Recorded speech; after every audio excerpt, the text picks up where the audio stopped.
여러분 혹시 부활하신 예수님께서 하늘로 올라가시지 않으셨다면, 이 땅에 계셨다면 기독교의 역사가 어떻게 바뀌었을까 혹시 생각해 보셨습니까? 아마 예수님을 믿기가 훨씬 쉬웠을 것입니다. 부활하신 예수님이 필요할 때마다 짠 이렇게 나타날 수 있으시니까. 또 예수님을 하나님의 아들로 신으로 어떻게 사람이 신일 수 있을까 그런 의문들을 많이 품는데, 부활하신 예수님이 자신의 부활하신 모습을 보여주기만 하면 예수님을 신으로 인정하고 고백하고 믿기가 훨씬 쉬웠을 것입니다. 예수님을 직접 보고 믿으니 얼마나 그 모든 고민들이 간단히, 문제들이, 의심들이 간단하게 해결될 것이기 때문입니다. 저도 한때는 그런 생각을 해보았습니다. 그럼에도 불구하고 부활하신 예수님은 하늘로 올라가셔야만 했습니다. 왜 예수님은 하늘로 올라가셔야만, 한문으로 치면 승천하셔야만 했을까요? 오늘 읽은 본문이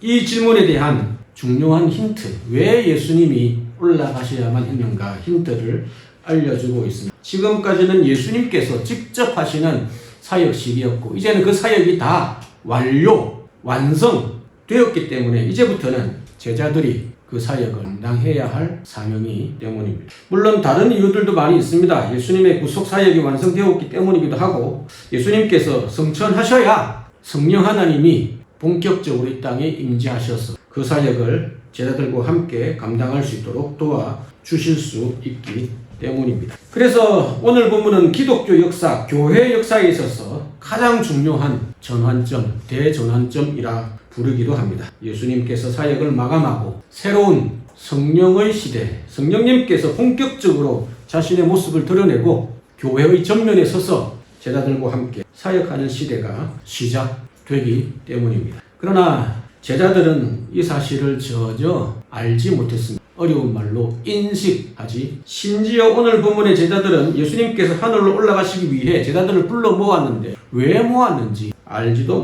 몰랐습니다. 이런 어설픈 제자들을 두고 하늘로 올라가셔야만 했던 예수님의 마음은 어떠했을까요? 성령께서 오시지 않으시면 아마 불안하셨을 그 마음을 다 헤아릴 수 없었을 것입니다. 남겨놓고 가는 예수님의 마음, 제자들을 남겨놓고 가는 예수님의 마음은 얼마나 짠했을까 그런 생각을 합니다. 전혀 어떻게, 왜 모았는지, 왜 예수님께서 자신들을 불러 모았는지 깨닫지도 못하고 엉뚱한 질문을 하고 있는 제자들을 보고 어떤 마음이 드셨을까 충분히 상상을 합니다. 제자들은 도대체 어디에 한눈 팔고 있었을까? 첫째로 제자들의 관심은 오늘 무엇이었을까? 제자들이 무엇에 관심을 가졌는지는 오늘 본문 6절에 잘 나타나 있습니다. 그들이 모였을 때에 예수님께 물어봤습니다. 뭐라고 물어봤습니까?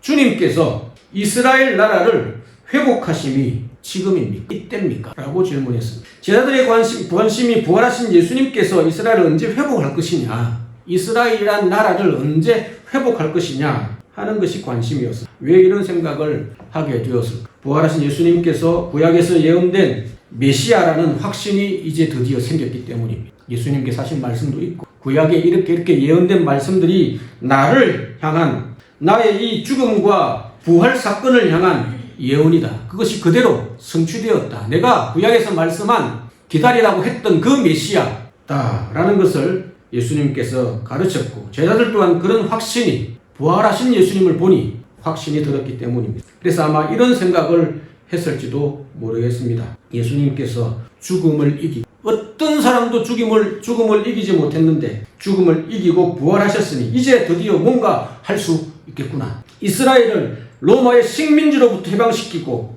드디어 회복할 때가 되었나 보다. 바로 지금입니까? 이렇게 질문한 것입니다. 이 질문에 대해 칼빈은 사도행전을 주석하면서 그들의 질문은 단어 하나하나 다 잘못되었다고 평합니다. 제자들의 질문에는 하나님 나라, 이스라엘 나라이다라고 오늘 본문에 표현했기 때문에 하나님의 나라에 대한 오해가, 세 가지 오해가 들어있습니다. 무엇이 잘못되었습니까? 먼저 첫째는 민족적인 오해입니다. 질문에 보면 하나님 나라라고 하지 않고 이스라엘 나라라고 이야기합니다. 하나님의 나라와 이스라엘이 하나님의 나라와 똑같다라고 착각한 것입니다. 하나님께서 우리 민족만 택하셨다라는 선민사상 때문입니다. 그래서 이스라엘이 곧 하나님의 나라다라고 오해했습니다. 선민사상의 뿌리는 아브라함 언약에서 나옵니다. 그때부터 이스라엘 민족의 뿌리가 시작되었기 때문입니다. 하나님께서 아브라함을 택하셔서 이스라엘이라는 나라로 구별하셨다는 사상이 선민사상입니다. 그런데 이스라엘 사람들이, 제자들이 오해한 것이 있습니다. 아브라함을 부르실 때도 이스라엘만을 위해 부르시지 않았습니다. 아브라함을 축복하셨지만 오늘 본문에 나오진 않네요. 파워포인트는 창세기 12장 3절에 이렇게 이야기합니다. 이런저런 축복을 말씀하시고 아브라함을 부르시면서 땅의 모든 민족이 너로 말미암아 복을 얻을 것이다. 이미 아브라함 언약에 아브라함을 선택할 때, 이스라엘을 선택할 때 모든 민족에 대한 하나님의 꿈이 담겨 있었습니다. 그런데 이걸 까마득히 잊어버리고 하나님의 나라가 곧 이스라엘이다 라고 이스라엘은, 제자들은 선민사상에 빠져 있었습니다. 두 번째로 오해는 정치적인 오해입니다. 장소에 대한 오해인데요. 이스라엘을 회복하심이 이때냐라는 질문에는, 회복한다는 말은 이스라엘의 정치적 해방을 이야기합니다. 당시는 이스라엘이 로마의 식민지로 잡혀있는, 점령당한 시대였습니다. 그래서 제자들은 이스라엘 나라의 회복은 다시 이야기하면 로마로부터의 해방이 되는 것입니다. 예수님을 정치적인 메시아로 이 땅의 하나님의 나라, 하나님의 나라 이 땅에 세우는 것이 아니었습니다. 하나님의 나라는 온 우주에 세우는 것입니다. 하나님의 나라를 이 땅에 세우는 것이라고 착각한 것입니다. 장소적인 오해, 정치적인 오해. 예수님은 하나님의 나라를 눈에 보이는 나라가 아니다 라고 말씀하셨습니다. 그리고 하나님의 나라는 너희 가운데 있다 라고 분명히 말씀하셨습니다. 보이지 않지만 지금 여기에 임재한 나라가 하나님의 나라입니다. 그래서 예수 믿는 신자들은 두 나라에서 살아갑니다. 이 땅에 우리가 몸을 담고 있는 나라와 하나님의 나라, 두 나라입니다. 두 나라의 시민권을 가지고 있습니다. 그렇기 때문에 이 땅에 하나님의 나라를 만들려는 모든 시도는 실패할 수밖에 없습니다. 우리는 하나님의 나라가 우리가 살아가는 나라가, 우리가 이 땅에 발을 딛고 있는 이 나라가, 스페인이 아니면 한국이 복음화 되기를 기도하고 소망합니다. 틀린 기도 제목은 아니다. 복음을 전해야 합니다. 그러나 이건 불가능한, 100% 하나님의 나라가 되는 것은 불가능한 사실입니다. 이 땅에 100% 기독교 국가를, 이 땅에 100% 하나님의 나라를 세우려는 것은 우리의 욕심, 결코 불가능합니다. 그것은 예수님이 오셔야. 그래서 이 땅에 완벽한 공동체를 세우려는 어떤 실험도 위험합니다. 잘못된 것입니다. 우리의 교만일 수 있습니다. 조심해야 합니다. 완벽한 공동체에 대한 허상을 버리고 오히려 건강한 공동체, 부족하지만 건강해져가는 공동체를 만들기 위해 애써야 하는 것이 하나님의 나라에 대한 바른 이해. 마지막으로 제자들은 어떤 오해를 했습니까? 시간적인 오해입니다. 질문해 보면 제자들은 하나님의 나라가 지금 당장 이루어질 것인지, 지금입니까? 이때입니까? 라고 오해했습니다. 부활하신 예수님이라면 지금 당장 이 땅에 하나님의 나라를 세울 수 있다. 죽음을 이긴 그분이, 오병이의 기적을 일으킨 분이, 다시 살아나신 그분이 어떤 기적이라도 일으켜 지금 당장 이곳에 하나님의 나라를 세울 것처럼, 이스라엘을 회복할 것처럼 기대했습니다. 그러나 예수님의 대답은 전혀 다릅니다. 때와 기한은, 시기는 하나님께 속한 것입니다. 역사의 주관자는 하나님입니다. 우리가 왈가불가할 수 없습니다.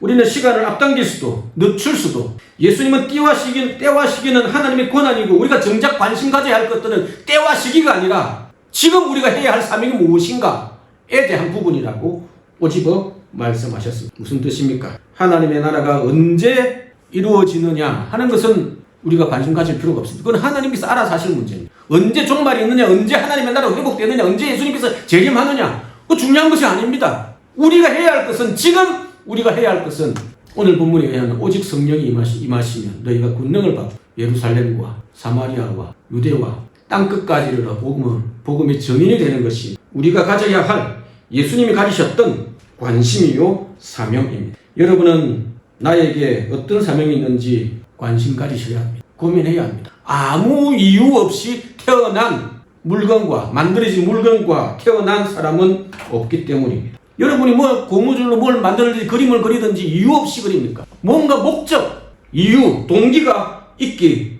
때문입니다. 하나님의 나라를 이루기 위해 나는 어떤 도구가 될 것인가 하는 관심을 가지시고, 하나님의 나라를 이루어가는 통로가 되는 사람, 통로가 되는 친구들 되시기를 간절히 소망합니다. 두 번째로 예수님의 관심, 제자들의 관심은 이런 문제들이 있었고, 이런 관심을 가져야 한다라고 말씀을 드렸습니다. 그러면 예수님의 관심은 무엇이었을까요?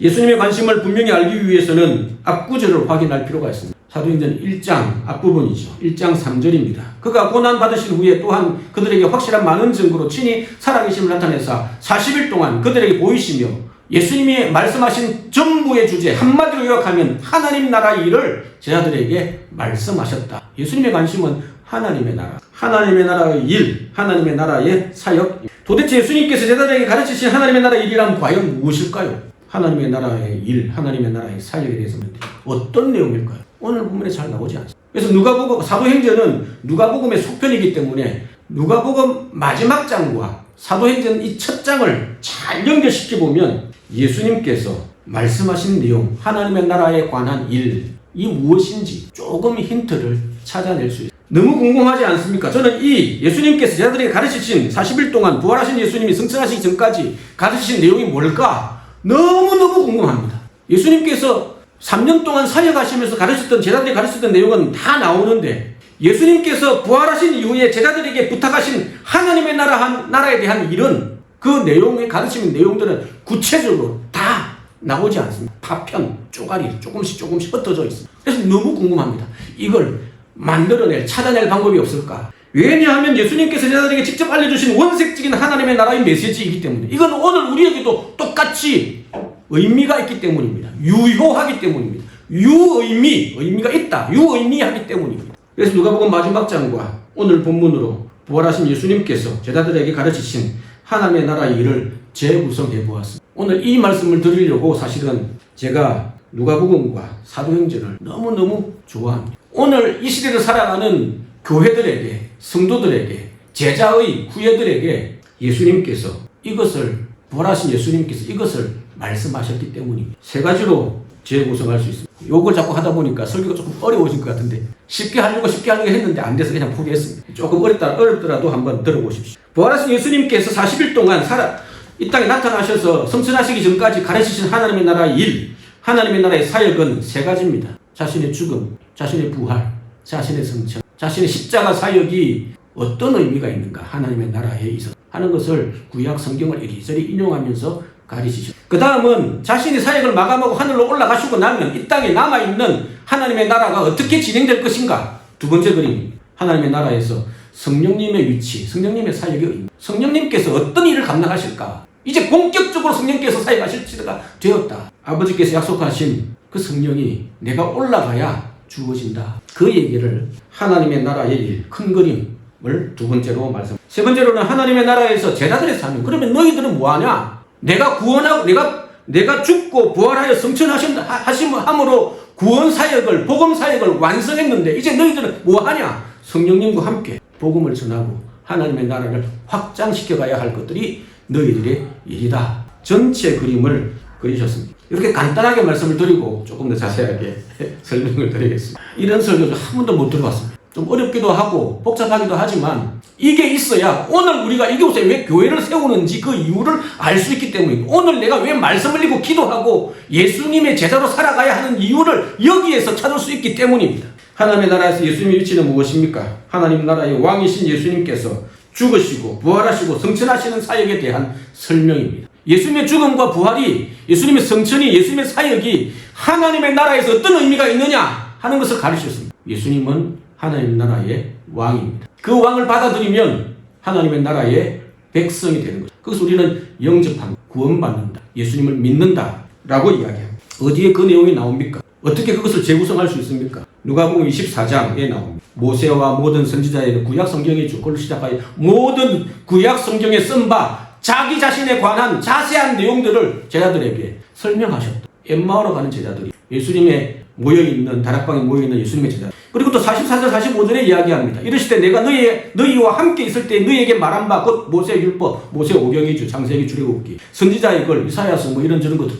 그 다음에 시편, 다윗의 시편, 그 다음에 잠언, 이런 글들이죠. 여기 구약 성경에 기록된 모든 것들이 이루어져야 한 말이 바로 이것이다. 나의 죽음과 나의 부활과 나의 성천에 대해서 구약 성경이 예언하고 있다. 그것이 하나님 나라의 의미에 있어서 어떤 의미가 있는 것이다 라고 그들의 마음을 열어 성경을 깨닫게 하셨습니다. 예수님이 하신 사역의 의미를 설명한 것이 하나님의 나라 일에 중요한 내용입니다. 왜? 예수님께서 하나님의 나라의 왕. 두 번째는 뭡니까? 하나님 나라에서 성령님의 역할입니다. 성령님께서 이 땅에 임한 하나님의 나라를 확장시켜가는 권능을 우리에게 주신다는 뜻입니다. 어디에 이런 내용이 나옵니까? 이건 오늘 쉽습니다. 사도행전 오늘 본문 1절. 오직 성령이 너희에게 임하시. 이 성령을 기다리라. 흩어지지 말고 기도하며 기다리라. 내가 하늘로 올라간 이후에 며칠이 지나지 않아 올 것이다. 그날이 오순절 성령 강림. 세 번째, 하나님의 나라에서 제자의 사명입니다. 여기도 똑같은 내용이 나와 있죠. 권능을 받고 우리가 정인의 사명. 이제부터는 하나님의 나라의 일은 예수님이 직접 하시지 않습니다. 예수님이 직접 하면 아까 이야기한 것처럼 처음에 서론에서 이야기한 것처럼 부활하신 예수님이 승천하시지 아니하시고 이 땅에 남아 계시면서 복음을 전하시는 일에 중요할 때마다 위기의 순간 때마다 나타나셔서 자, 내 손 목자국 받지 믿어라. 안 믿을 사람이 누가 있겠습니까? 다 믿습니다. 보지 않고 믿어야 진짜 믿음이 되는 것입니다. 보고 믿는 거야 뭘 못 믿겠습니까? 증거가 있고 근거가 있는 의심을 뛰어넘어 보지 않고 믿는 믿음이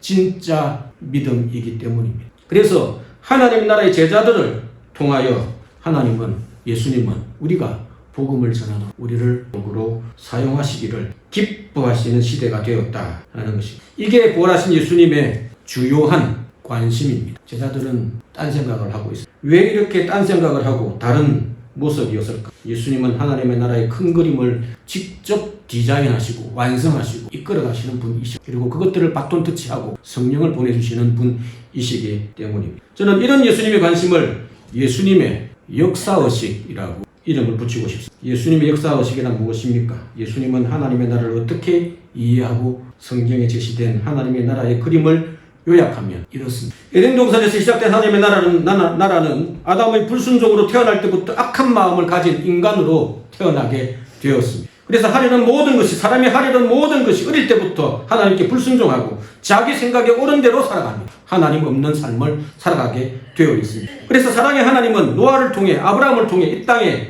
축복의 통로를 만들고 싶으셨습니다. 그러나 이 땅에 축복의 통로가 되어야 할 아브라함과 이스라엘은 선민사상에 빠져 축복의 통로가 되지 못했습니다. 모든 민족에게 하나님의 복을 나누어 주는 역할을 감당하지 못하고 내 거다, 나만 하나님의 택함을 받았다, 감사하는 것으로 그치고 말았습니다. 그래서 하나님은 하나님의 아들 예수님을 이 땅에 보내어 하나님의 나라를 회복하기 위해 역사하셨습니다. 이 땅에 하나님의 나라의 왕으로 오신 예수님은 하나님 나라의 주권을 선포하시고 천국을 선포하시고 하나님의 나라를 선포하시고 사단의 노예가 된 병자들을 고치시고 구원을 선포하셨습니다. 그리고 인류의 죄를 대신하여 십자가에서 죽으시고 부활하심으로 에덴 동산에서 인류의 발목에 채워진 불순종의 족쇄를 해방시키셨습니다. 죽음에서 승리한 하나님의 아들을 믿을 때에 죄사함을 받는 하나님의 나라의 복음이 전파되는 시대를 시작하게 하셨습니다. 성천하신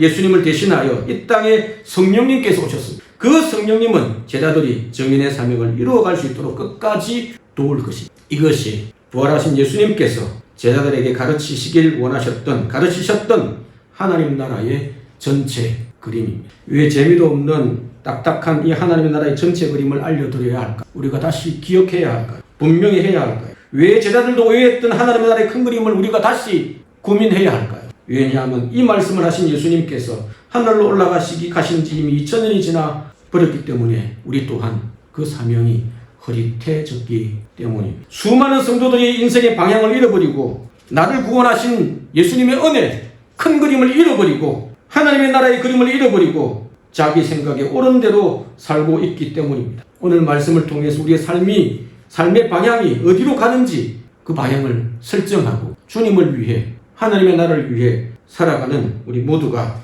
되시기를 간절히 소망합니다. 세 번째로 우리의 관심은 무엇이어야 할까요? 우리는 제자들의 관심이 왜 잘못되었는지 살펴보았습니다. 우리는 예수님의 관심이 과연 무엇인지, 예수님의 큰 그림이 무엇인지 살펴보았습니다. 이제는 우리의 관심이 어떠해야 하는지 살펴보려 합니다. 이 메시지는 세 번째 우리의 관심은 사실 오늘 메시지의 적용과 결론입니다. 그래서 마지막 적용은 따로 많이 하지 않겠습니다. 우리의 사명은 앞에서 살펴본 사도행전 1장 8절에 분명히 나옵니다. 땅 끝까지 이르러 내 증인이 되는 사명입니다. 이 사도행전 1장 8절은 우리가 잘 아는 구절입니다. 사도행전의 요절이라고 이야기를 합니다. 전도 명령이라고 하기도 성교 명령이라고 하기도 하고 위임 명령이라고 하기도 합니다. 이 구절을 적용하여 말씀드리면 대체로 두 가지 반응이 보여집니다. 그래서 어떡하라고? 이제 나이가 40, 50, 60이 다 되어 가는데 나는 너무 어린데 다르게 이야기하는 가정 꾸리고 직장 다니고 이제 초등학생인데 중학생인데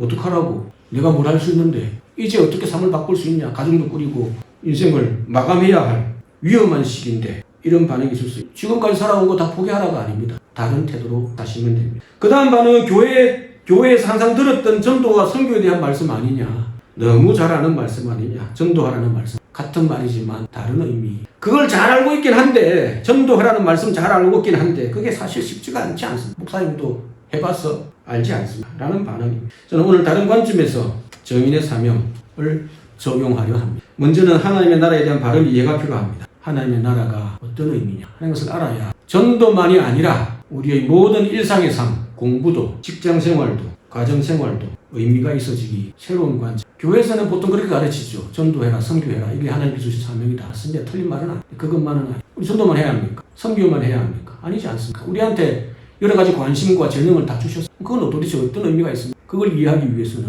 하나님의 나라를 바르게 이해할. 하나님의 나라를 바르게 이해하려면 기존의 여러분의 두 가지 관점에 있어서 변화가 나라와 우리가 살아가는 이 나라와 교회에 대한 관점의 변화가 우리가 추구하는 하나님의 나라는 결코 이 땅의 나라가 아닙니다. 대형교회 목사님들과 교단의 지도자인 잘 나가는 목사님들이 간혹 착각합니다. 그리고 신앙의 특심, 신앙에 열심히 있는 있는 신앙인들이 간혹 착각합니다. 마치 우리가 살아가는 이 나라의 종교가 기독교가 되어야 할 것. 그러다가 잘못해서 중세 기독교가 취했던 실수를 보고 역사는 반복됩니다. 역사를 통해 실패를 경험하고 나온 원리가 하나 있죠. 정교 분리의 원칙. 저는 성경적이라고. 현재 한국 기독교가 정치적인 문제로 혼란스럽습니다. 이 얘기를 드리기가 참 어렵습니다. 왜냐하면 교회 안에도 진보도 있고 보수도 있기 때문입니다. 정치적인 얘기를 잘 안 합니다. 그러나 오늘 하나님의 나라를 이야기하려면 오늘 우리 시대에 건강한 교회를 바르게 세워가려면 말하지 아니할 수가 없습니다. 교회는 우리는 어떤 정치적인 입장을 가져야 할까? 진보도 아니고 보수도 아니고 새로운 하나님의 나라의 제3의 길. 혹시 이 사실을 아십니까? 예수님 12제자 중에 우리로 치면 독립운동가와 같은 열심당원 시몬, 식민지 로마를 부수고 전쟁을 치러서 죽이고 이스라엘을 회복하라는 열심을 가진 사람이 열심당원입니다. 예수님의 제자 중에 한 사람이 그런 사람이 있어요. 근데 함께 이런 혁명과 이런 폭력을 정당화하는 이런 사람까지 예수님의 제자였는데 그와 함께 친일파와 같은 세리마태도 있었어요. 그 사람들 동료들의 세금을 받아가지고 로마에 이게 시사하는 바가 뭘까요? 예수님의 제자 중에 극좌도 있고 극우도 있었어요. 저는 이 얘기 듣고 이 본문을 읽고 깜짝 놀랐어요. 이걸 도대체 어떻게 했어요? 예수님 아무 생각이 없어. 시사하는 바가 엄청나. 진보주의자도 예수님의 제자가 되어 하나님의 나라에 헌신하는 제자가 되어간다. 보수주의자도 예수님의 제자가 되어 하나님의 일꾼으로 성장해 나간다, 사역한다 라는 뜻이 놀랍지 않아. 우리가 지향하는 나라는 이 땅의 진보도 보수도 아니에요. 이런 얘기하면 진보한테는 보수라고 욕듣고 보수한테는 진보라고 욕듣습니다. 성경이 이야기하니 말씀드리지 않을 수가 없습니다. 교회 안에는 진보도 보수도 얼마든지 함께 변화되어 제자로 성장해가는 교회 놀랍습니다. 세상은 서로 품지 못합니다. 어떻게 이런 모습이 가능합니까? 세상적 진보와 세상적 보수의 이념이 말씀의 권위 앞에 무릎 꿇을 수밖에 없기 때문입니다. 진짜 예수님을 만나면 나의 가치도 나의 이념도 나의 종교도 나의 어떤 사상도 무릎 꿇을 수밖에 없는 것이 진짜 기독교 복음이기 때문입니다. 하나님의 말씀과 우리의 이념이 진보든지 보수든지 충돌할 때 말씀 앞에 고개 숙일 수 있는 것이 제자여야. 이게 정리되지 않으면 교회는 정치적인 이념의 문제로 혼란에 빠질 수, 사회의 지탄을 받을 수. 현재 한국 교회가 그런 모습. 저는 그렇게 제가 이 말씀을 드리는 이유는 한국 교회가 정치적 편향으로 빠지면 진보로 빠지든지 보수로 빠지든지 결국 하나님의 나라가 교회에 복음을 전하는 일에 마이너스 저해가 말씀 앞에 우리의 이념을 내려놓고 하나님의 제자로 아는 것과 믿는 것이 변화되어져 가는 우리이기를 소망합니다. 두 번째로 하나님의 나라에 대한 바른 이해를 가지기 위해서 두 번째 가져야 할 것이 관점의 변화가 교회에 대한 관점의 변화. 교회는 하나님의 나라가 아닙니다. 이상한 말이죠. 교회는 하나님의 나라일 수 없습니다. 하나님의 나라는 교회보다 훨씬 큽니다. 하나님의 나라는 세상을 포함하고 우주를 포함하고 보이지 않는 것, 보이는 것, 모든 것을 포함합니다. 하나님의 나라가, 교회가 하나님의 나라가 아니기 때문에 교회는 불완전합니다. 하나님의 나라는 완전합니다. 하나님 다스리. 그러나 교회는 하나님께서 사람을 세워 다스려 가시니 불완전합니다. 부족함이 있습니다. 사람에 따라 왔다 갔다 합니다. 그래서 생각이 다를 때는 다른 지체의 일에 기울이고 천천히 갈 필요가 있습니다. 우리가 불완전할 수 있기 때문입니다. 성도님들도 마찬가지입니다. 교회가 하나님의 나라가 아니기에 조금 더 인내하셔야, 조금 더 기다릴 줄 아셔야, 불완전한 사람들이 함께 얽히며 설키며 성화되어져 가는 곳이 교회이기 때문입니다. 그러니 조금 갈등이 있고 아픔이 있다고 내가 이러려고 교회 다니나 하면서 쉽게 교회를 떠나거나 신앙을 포기해서는 안 됩니다. 그러면 우리가 성숙할 기회를 포기하는 것과 이렇게 성숙한 교회가 되어 하나님의 나라의 제자가 되어 복음을 전하는 그런 사랑의 교회 되시기를 간절히 소망합니다. 두 번째로 하나님 나라의 증인의 사명은 바르게 가지기 위해서는 우리의 사명에 대한 새로운 이해가 필요합니다. 우리의 사명에 대한 새로운 이해도 두 가지 면에서 관점이, 기존의 우리의 관점이 변화될 필요가, 일과 복음에 대한 관점의 변화. 기존에는 복음을 전하는 것이, 선교하는 것이, 전도하는 것이 가장 우리의 중요한 사명이다 라고 가르쳤습니다. 그러나 성경을 읽으면 읽을수록, 하나님의 말씀을 가르치면 가르칠수록 일과 복음에 대한 균형이 필요하다 하는 것을 깨닫습니다. 물론 일과 복음에 대한 균형이 있는 가르침은 저의 가르침이 아닙니다. 성경의 가르침이고 성경의 가르침을 회복한 종교개혁의 전통입니다. 칼백이 말한 직업소명설, 우리가 하는 모든 일은 하늘의 소명이 담겨 있습니다. 하늘의 부르심이 있습니다. 직업적으로 소명이 있습니다. 모든 신자는 이 소명을 감당함으로 하나님께 영광을 돌립니다. 그 소명이 있는지 없는지는 그의 삶의 열매를 통해서 말하게 될 것이다 라고 칼뱅은 이야기했습니다. 전도만이 아닌 것입니다. 하나님께서 우리에게 일반적인 소명도 주셨습니다. 모든 신자는 제사장이다 라는 만인 제사장, 모든 사람이 제사장이 아닙니다. 예수 안 믿는 사람은 제사장일 수가 없습니다. 모든 신자의 제사장입니다. 목회자만이 제사장이 아닙니다. 모든 신자가 하나님의 제사장입니다. 왜냐하면 여러분이 살아가는 모든 곳이 일터이고 제단이며 성전이기 때문입니다. 우리가 성전이기 때문입니다. 우리가 발딛는 모든 곳이, 가정이, 직장이, 일터가 성전입니다. 따라서 전도와 선교만이 하나님의 나라를 확장하는 방법이 아닙니다. 전도와 선교가 하나님의 나라를 확장하는 가장 중요한 도구, 통로이긴 하지만 하나님의 나라는 전도와 선교와 함께 우리가 하는 모든 일을 통해 성경적으로 그것들을 감당함으로 하나님의 나라는 확장되어 완전히 다른 관점, 정인의 사명도 균형을 가져야 건강하게 감당되어진다라는 말씀입니다. 그래서 저는 일터 신앙을 강조합니다. 구원받은 신자는 다르게 일해야 합니다. 하나님의 나라 일꾼답게 건강하게 일할 줄 아는, 그래서 정인의 사명도 온전하게 감당할 수 있는, 일터에서 건강한 사역자가 되어야, 덕을 끼치는 사역자가 되어야, 칭찬 듣는 사람이 되어야 복음의 통로가 사실 막히지 않기 때문에, 저 사람 하는 거 보니 예수 못 믿겠다라는 말이